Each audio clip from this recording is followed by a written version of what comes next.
My name is Pekka Haavisto and a member of Finnish Parliament. I have been the first Green Minister in Europe, Minister for Environment and Development Cooperation. And I've also been working quite a long time for United Nations and European Union.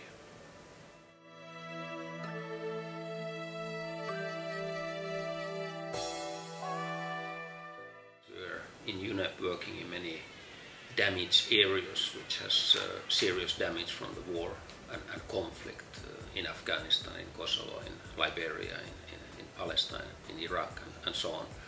And of course one of the key remarks was that when you are doing the reconstruction after the conflicts, the environmental values should be taken into consideration. New planning is also a possibility after a war and a conflict. And people, usually the local people, are very interested on this type of environmental issues.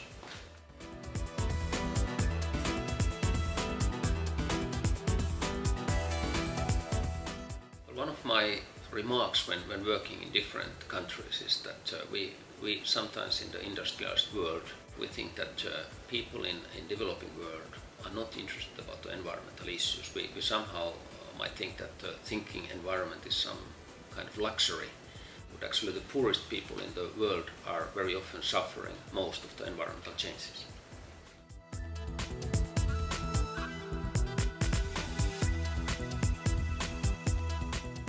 We have a lot of recommendations, but we do not have really binding rules for energy saving or for building and so on when we speak on the global level.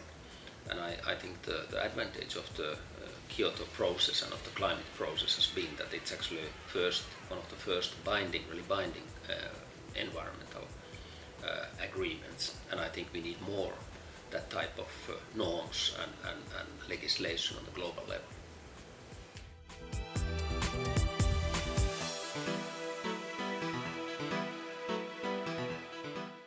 I'm always positively surprised about African environmental consciousness. Actually, it's debated in African Union very much, and it's debated in many African countries.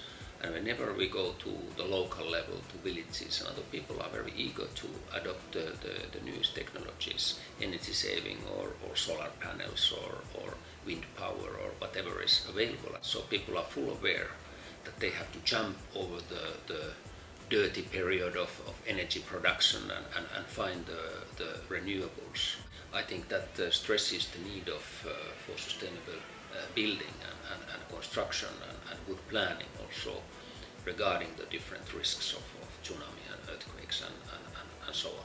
So I think these very unfortunate events are also working in the favor of sustainability.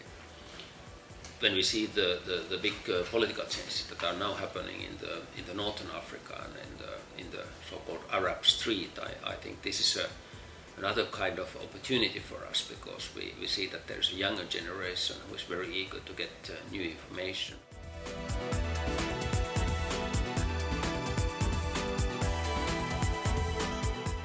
As a consumer, I'm always thinking that also actually we should have a little bit more simplified information on environment. When I go to the shop, I would like to know precisely about the products, but I wouldn't like to get lost in the jungle where we have different eco-labels and things like that. We have to also raise the global awareness on these topics.